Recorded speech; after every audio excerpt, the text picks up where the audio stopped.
പ്രവർത്തനം അത് സുഗമമായി മുന്നോട്ട് കൊണ്ടുപോകാൻ വേണ്ടി കഴിയുന്നില്ല. ഈ പോസ്റ്റ് മെഷീൻസ് സുഗമമായി പ്രവർത്തിക്കാത്തതിന്റെ ഫലമായി ക്രൈം കേസ് ഉണ്ടായ സ്ഥലങ്ങൾ വരെ ഉണ്ട്. റേഷൻ കട ലൈസൻസിയും അല്ലെങ്കിൽ റേഷൻ കട നടത്തുന്ന ആളും റേഷൻ വാങ്ങാൻ വരുന്ന ആളും തമ്മിൽ അഭിപ്രായ വ്യത്യാസം ഉണ്ടാവുകയും അത് സംഘർഷത്തിലേക്ക് പോവുകയും ചെയ്യുന്ന സ്ഥിതി തിരുവനന്തപുരം ജില്ലയിൽ തന്നെ ഉണ്ടായിട്ടുണ്ട്. അതിന്റെ വിശദാംശത്തിലേക്ക് ഞാൻ പോകുന്നില്ല. ഇവിടെ ഇരിക്കുന്ന ഈ റേഷൻ വ്യാപാരികളായിട്ടുള്ള നമ്മുടെ ലൈസൻസുകൾക്കെല്ലാം അറിയാവുന്ന കാര്യമായതുകൊണ്ട് ഞാൻ അതിന്റെ വിശദാംശത്തിലേക്ക് പോകുന്നില്ല. അപ്പൊ ഞാൻ പറഞ്ഞത്, ശാസ്ത്രീയ അടിസ്ഥാനത്തിൽ സർക്കാർ നടപ്പിലാക്കുന്ന എല്ലാ പ്രവർത്തനങ്ങളെയും അവർ പിന്തുണയ്ക്കുന്നുണ്ട്. പക്ഷെ അതിന്റെ ഭാഗമായി അവർക്ക് ചില ബുദ്ധിമുട്ടുകൾ ഉണ്ടാകുന്നുണ്ട്. അത് പരിഹരിക്കാൻ വേണ്ടിയുള്ള നടപടി ഉണ്ടാവും. ഇപ്പൊ സെർവറിന്റെ കംപ്ലൈന്റ് എല്ലാം പറഞ്ഞു. പുതിയ സെർവർ സ്ഥാപിച്ചായിരുന്നാലും അത് പരിഹരിക്കണമെന്നുള്ള ആവശ്യം ഞങ്ങൾ മുന്നോട്ട് വെച്ചിട്ടുണ്ട്. പിന്നെ ഇവിടെ ഈ നടത്തുന്ന സമരം കക്ഷി രാഷ്ട്രീയ സംഘടനാ അടിസ്ഥാനത്തിലുള്ള സമരമല്ല. ഇപ്പൊ നമുക്കറിയാം, ട്രേഡ് യൂണിയൻ സ്വാതന്ത്ര്യമുള്ള ഒരു നാട്ടിലാണ് നമ്മൾ ജീവിക്കുന്നത്. ട്രേഡ് യൂണിയനുകളുണ്ട്, ഈ രംഗത്ത് പ്രവർത്തിക്കുന്ന സ്വതന്ത്ര സംഘടനകളുമുണ്ട്.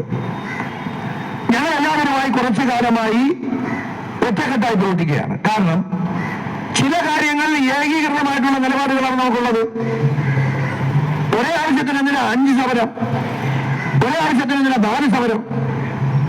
വേതനം എല്ലാ മാസവും 10-ാം തീയതിക്കകത്ത് തൊട്ട് മുന്നിലത്തെ മാസത്തെ വേതനം ലഭിക്കുക. ഇതിനെന്തിനാ പല സംഘടന പല സമയത്ത് സമരം നടത്തേണ്ട, പല രീതിയിലുള്ള സമരം നടത്തേണ്ടത് എന്താ? അത് ആലോചിച്ചിട്ടാണ് എല്ലാ സംഘടനയും കൂടെ ഒരു കോർഡിനേഷൻ കമ്മിറ്റി രൂപീകരിച്ചു. ആ കോർഡിനേഷൻ കമ്മിറ്റിയുടെ നേതൃത്വത്തിൽ സെക്രട്ടേറിയറ്റ് പഠിക്കാൻ ഞങ്ങൾ സമരം നടത്തി. ആ സമരത്തെ അഭിവാദ്യം ചെയ്യാൻ എല്ലാ ട്രേഡ് യൂണിയൻ സംഘടനയുടെ നേതാക്കൾ എത്തിച്ചേർന്നു.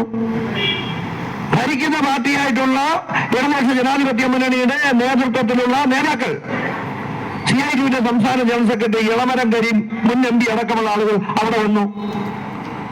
കാരണം അവകാശം നേടിയെടുക്കാൻ വേണ്ടിയുള്ള സമരത്തെ കക്ഷി രാഷ്ട്രീയത്തിന്റെ ബാനറിൽ കാണാൻ വേണ്ടി പാടില്ല. അതാണ് ഞങ്ങൾക്ക് ഒന്നാമതായി പറയാനുള്ളത്. ഏതെങ്കിലും ഒരു വിഭാഗത്തിന്റെ അവകാശം സംരക്ഷിക്കാൻ വേണ്ടിയുള്ള സമരത്തെ കക്ഷി രാഷ്ട്രീയത്തിന്റെ ബാനറിൽ കാണാൻ വേണ്ടി പാടില്ല. അങ്ങനെ കക്ഷി രാഷ്ട്രീയത്തിന്റെ ബാനറിലാണ് കാണുന്നതെങ്കിൽ ഇവിടെ വന്ന് നിങ്ങളുടെ ഈ ധർണാ സമരം ഉദ്ഘാടനം ചെയ്യാൻ പറ്റുമോ? പറ്റത്തില്ല.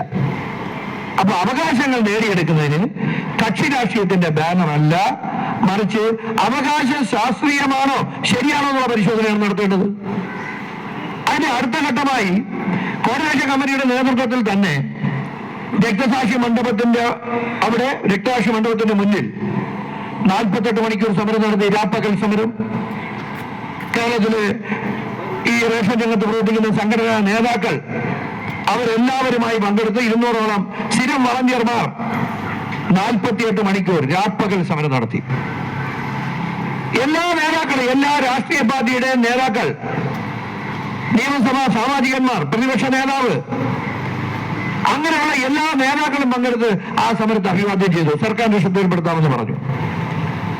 അതിന്റെ അടിസ്ഥാനത്തിൽ ഗവൺമെന്റ് ബഹുമാനപ്പെട്ട മന്ത്രി തന്നെ, ഭക്ഷ്യ സിവിൽ സപ്ലൈസ് വകുപ്പ് മന്ത്രി തന്നെ ഒരു മീറ്റിംഗ് വിളിച്ചു. അദ്ദേഹം ഈ രംഗത്തുള്ള ആളുകൾ പറഞ്ഞ കാര്യങ്ങളെല്ലാം കേട്ടു. അനുഭാവപൂർവമായിട്ടുള്ള തീരുമാനമെടുക്കാമെന്ന് അദ്ദേഹം സമ്മതിച്ചു. ഇത് പറയുമ്പോ ഇന്നത്തെ പത്രത്തിൽ ഒരു വാർത്ത ഞാൻ വായിക്കാനിടയായി. ഭക്ഷ്യവകുപ്പ് നടപടികളെല്ലാം സ്വീകരിച്ചു, ധനവകുപ്പ് പണം നൽകിയില്ല. ധനവകുപ്പ് പണം നൽകണമെന്നുള്ള ആവശ്യം കൂടെയാണ് ഞങ്ങൾ ഉന്നയിക്കുന്നത്. ഗവൺമെന്റ് എന്ന് പറഞ്ഞാൽ സർക്കാരിന്റെ എല്ലാ ഡിപ്പാർട്ട്മെന്റും കൂടെ അടങ്ങുന്നതാണ് ഗവൺമെന്റ്. ആ ഗവൺമെന്റ് നയം നിർത്തണമെന്നാണ് ഞങ്ങൾ ആവശ്യപ്പെടുന്നത്.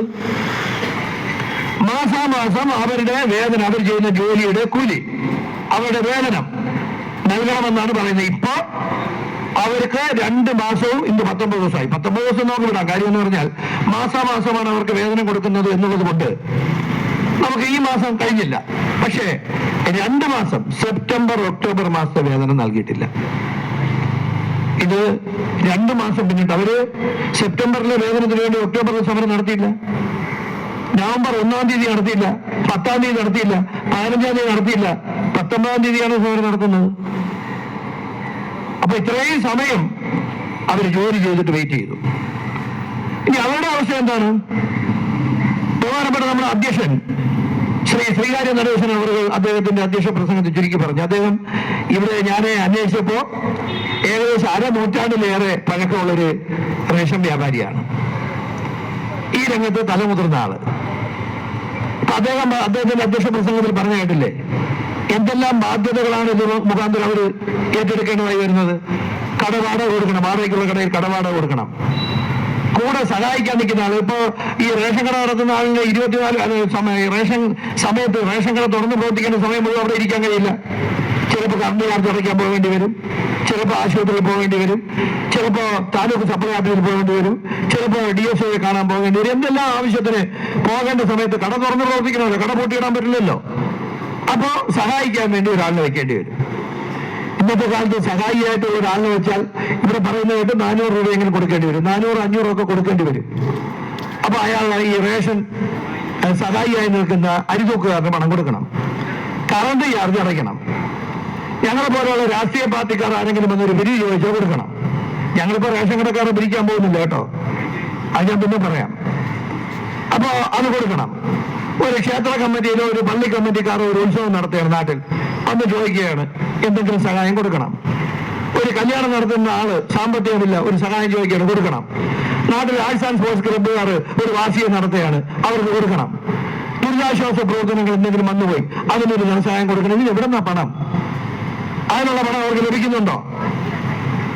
ഞാനൊരു കാര്യം പറയാം, 2017 മുമ്പുള്ള റേഷൻ കടയെ വെച്ച് ഇപ്പൊ റേഷൻ കട ആരും കാണേണ്ടതില്ല. അതിനു മുമ്പ് റേഷൻ കടക്കാര് അവർക്ക് ഇതെല്ലാം നടത്തിക്കൊണ്ടു പോകാനുള്ള സൗകര്യം ഇതിനകത്ത് തന്നെ ഉണ്ടായിരുന്നു. എന്താണെന്നുള്ളൊരു സമയം ഞാൻ വിശദീകരിക്കേണ്ട കാര്യമില്ല, നിങ്ങൾക്ക് എല്ലാവർക്കും മനസ്സിലാവും. ഈ സ്ഥാപനം നടത്തിക്കൊണ്ടു പോകാൻ നഷ്ടമില്ലാതെ